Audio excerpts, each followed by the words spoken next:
mga kababayan, magandang umaga po sa inyong lahat at kararating lang natin dito sa Hong Kong Airport, galing sa Phuket City, Thailand International Airport.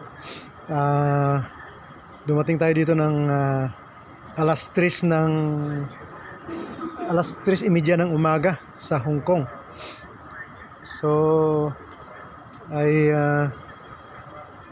mag-antay po tayo ng konting oras para sa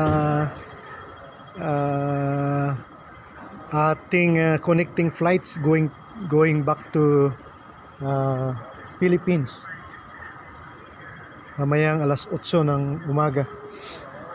So shout out muna sa ating mga kababayan sa buong Pilipinas at of course sa mga kababayan natin na nandyan sa iba't ibang bansa. Good morning, good afternoon, and good evening.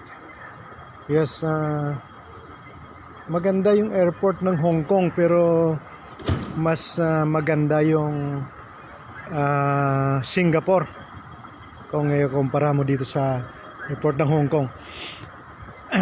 So kasi 2 times na rin ako nakapasyal sa Singapore.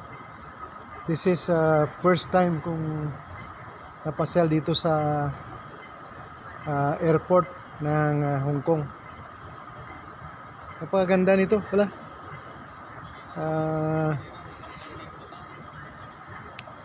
Pero hindi talaga siya masyadong busy, not like sa